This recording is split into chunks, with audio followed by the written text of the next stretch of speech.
favorites, it's your girl Hazel again. So today I'm gonna be telling you guys just a little bit about myself before I dive into what we're really doing here. So like I said, my name is Hazel. I love to read books, I love to cook, I love to play music. I love music a lot. So my hobbies like music, reading, going for walks and all that. So today I'm gonna be teaching you guys how to make one of my favorite recipes because I'm on the show Cook4House. So I'm gonna be doing everything, just showing you guys how I make some of my special dish. You know, I know most of you know I know how to cook. I cook because that's one of my professions. So today I'm gonna be teaching you guys just one of my recipe, and I'm gonna be working with the coded sauce. Guys, I've heard so much about this sauce, but I haven't tried it yet. So today I'm gonna be trying it and I'm gonna be giving you guys my review. Okay, so my day to day, I'm a student, so most of the time I go to school and I do most of my work, like my schoolwork, and the course I'm studying basically revolve around photography, videography, the creative industry. So we go to locations, take pictures, do videos. So just in case any of you have like a music video you want to shoot, we are one of the best people to do the behind the scenes for you. So guys, that's basically all for now, but trust me guys, stay tuned, don't go anywhere because I'm gonna be showing you guys every detail, like every detail. So guys, now we're gonna be going to the shop and I'm gonna be showing you what I buy to make the sauce. Apart from just showing you guys the recipe, I'm going to be taking you along with me to the shop and we are going to be picking each and every item that we are going to be using, just so you know how I do my shopping and where I get my stuff from. So guys, like I said, don't go anywhere, stay with us. Now let's go, come, let's go. Hi again guys, so come on now, let's go to the shop and start picking stuff. Come. So guys, you need the overripe ones, the one that looks like they're already like squeezing, because those ones doesn't have so much water and they are very tasty because they are very ripe. So that's why I am going for these ones. Okay, no, I'm going to look for a fresh one. Yes.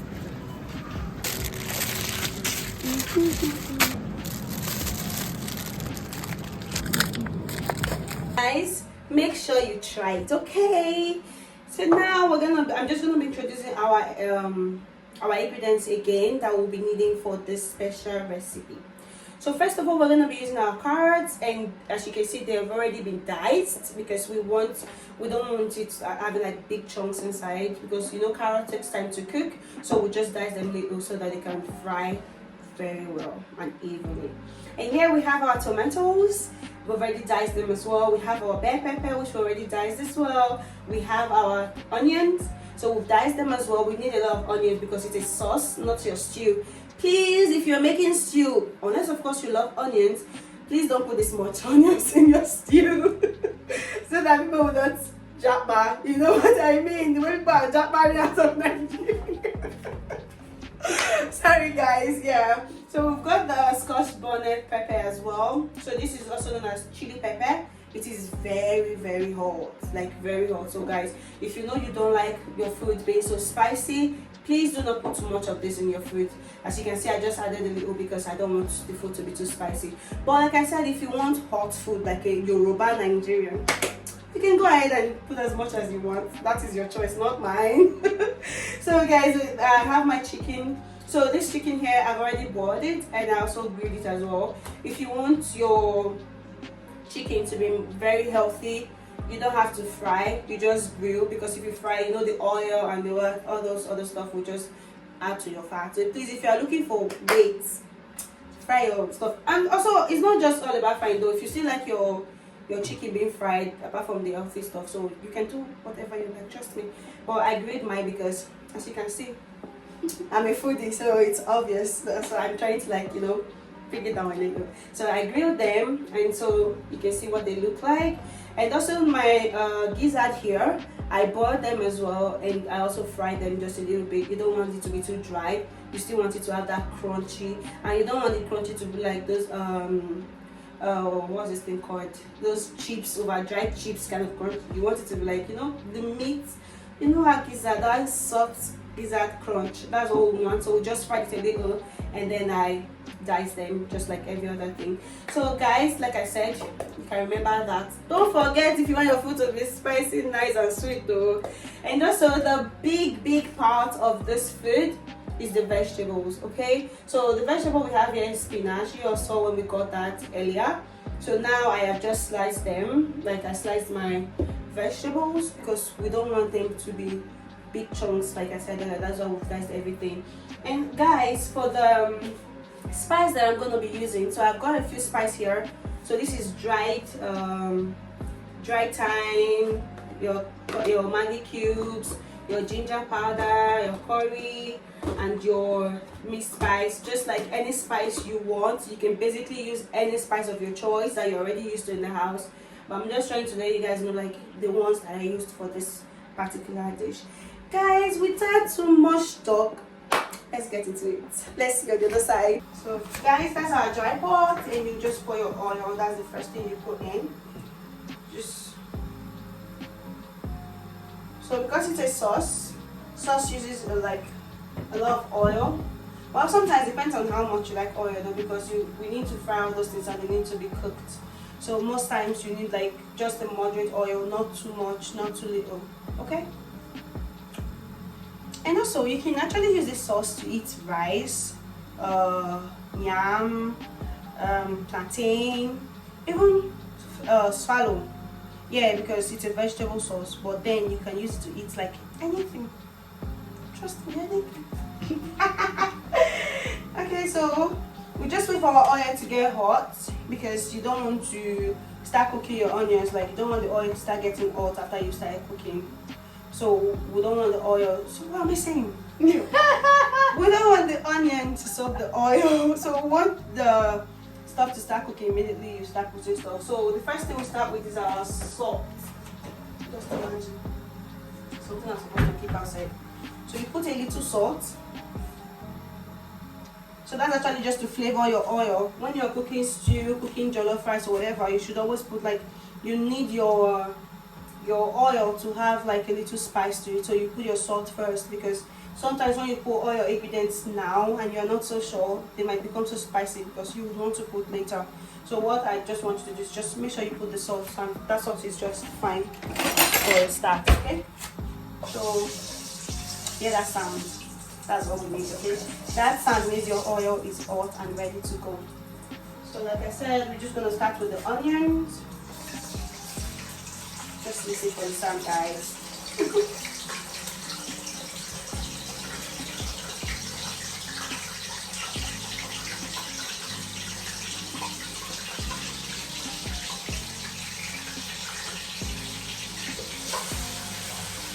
So you're going to allow your onions to fry, because when your onion fry, it releases a flavor into the oil.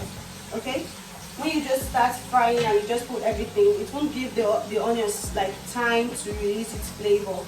So the reason why you need to fry a little bit is to release the flavor, release the aroma, the taste. You know, onions is very good for your food. Onions has like this strong taste it adds to your African food. Unless of course you're cooking maybe other countries' food, they will still tell you how they use their stuff. But in Nigeria, or for Nigerians, make sure your onion releases its flavor before you start adding anything else. Okay?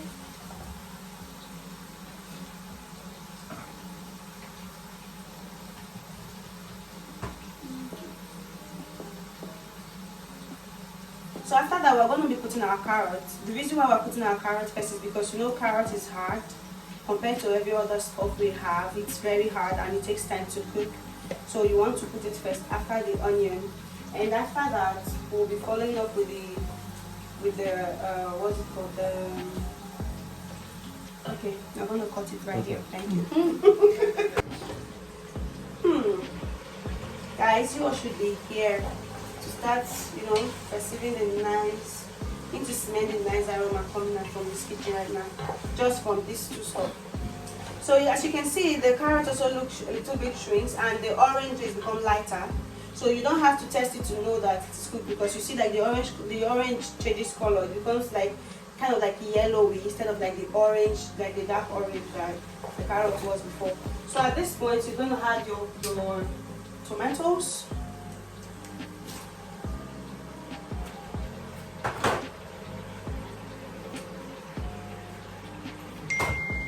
And guys, we're going to ensure we cook the tomatoes.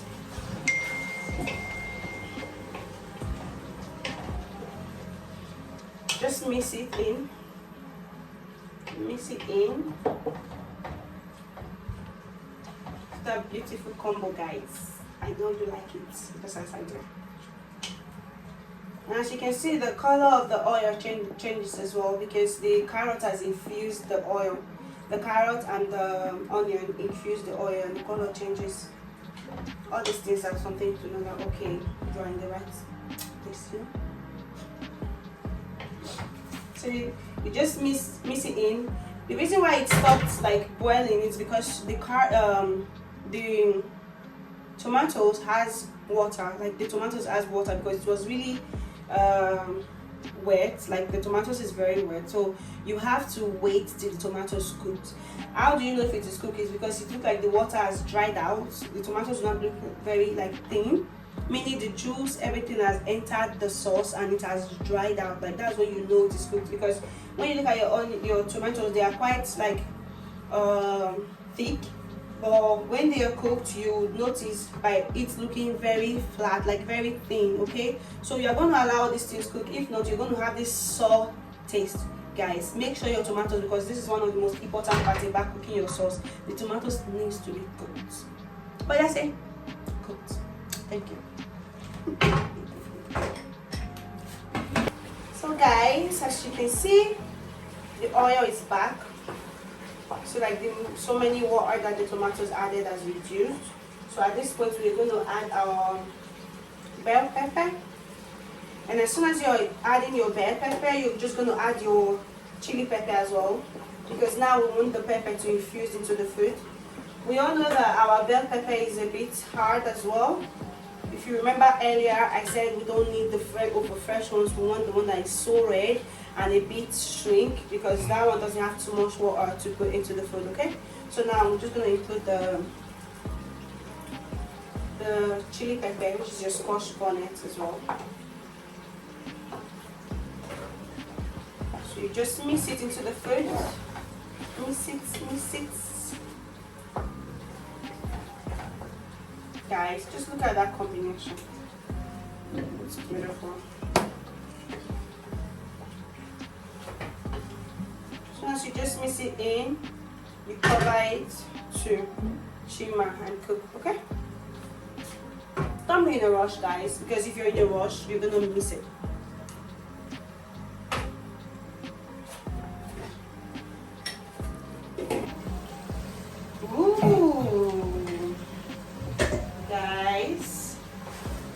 See,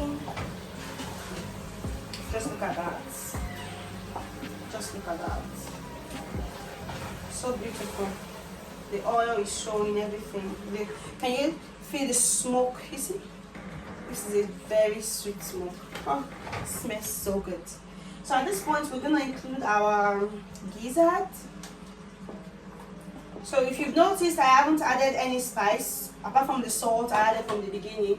That is because the gizzard has its own spice.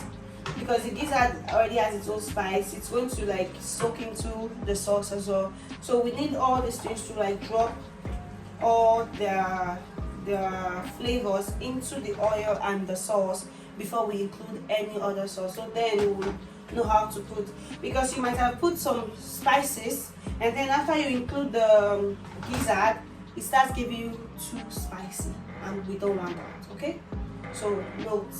And also, before I put my veggie, because that's the last thing I need to put, and of course our special sauce, we're going to just cover this a little bit to soak in. Okay, after that we'll go into our special. Stay tuned, guys. Let's see that. It's Beautiful. So guys, time for us to put our sauce in. So this is just mixed spice. Don't need too much of that. Ginger powder.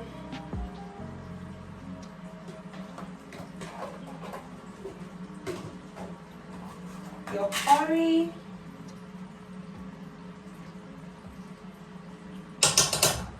It is a sauce, not a stew, guys. Don't forget that.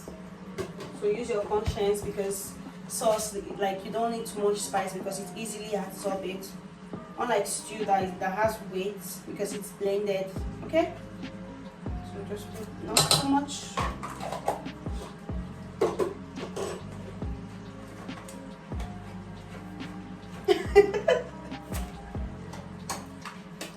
So that's our cubes. Put as much as you want, or for me, I'll put 3 because I haven't put the veggies yet. So the veggies are still gonna like need to be sweet. So I'm putting the spices first before the veggies, because when you put your spice before, like after the veggies, some of them might not blend well because you know the veggies has weight and they have to like melt down. But when you put your spice on the sauce, the oil absorb it, the other stuff just absorb it, and the veggies will just like come and pick the oil. As far as the oil touches the leaf, yeah, that's it. That's all you need. It becomes sweet. So we're gonna give that a good mix. Sorry, let me just wash my hand, guys.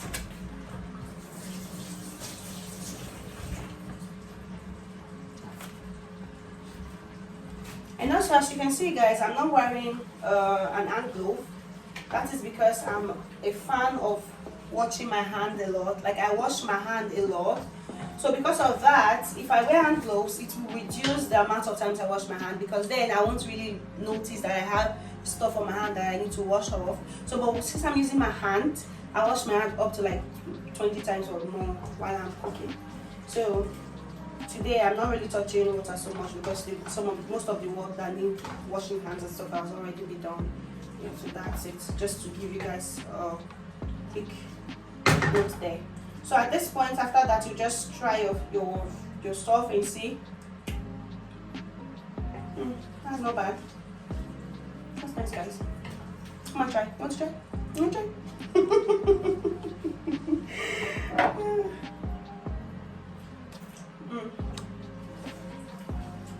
As a good chef, you need to be trying your food, okay?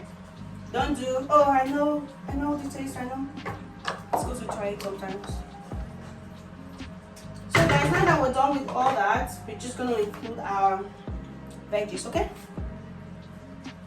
We're gonna do it batch by batch. That way, we can manage it, because if you just put everything in once, you might not be able to like blend up properly. Okay, just do it batch by batch.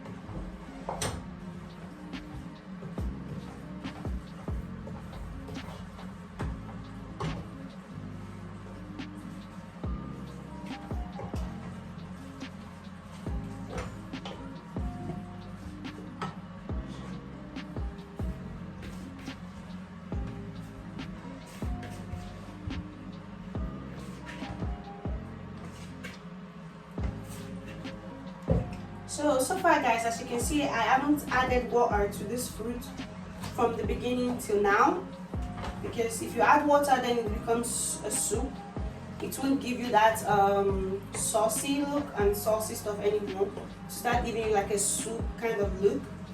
So at this point, as you can see, that's our veggie being blended in. So now you just cover for the veggie to get cooked a little bit. And once it's cooked a little bit, That sauce done, guys. So let's just give that a little time to cook, okay?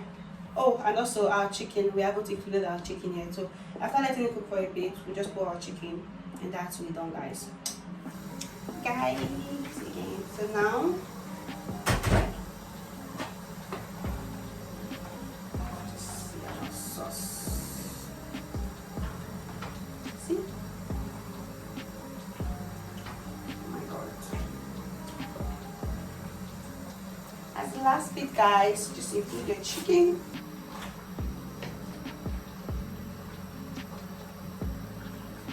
And then we're just gonna leave that to cook a little bit more, and that's us.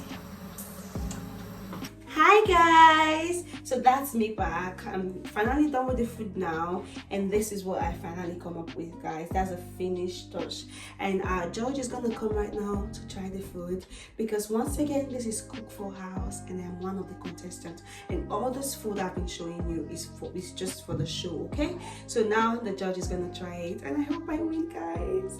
Wish me luck. Hi guys, it's me again, your favorite judge on Cook4House. So Hazel just finished cooking her food and I can't wait to taste what she did. Let's dig in and see. Ooh, ooh, ooh.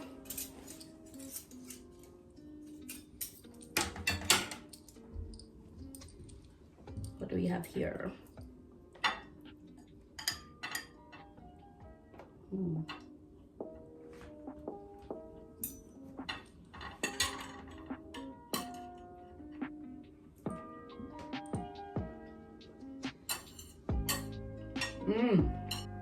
Okay, let's try the chicken now. Let's try this chicken. Oops.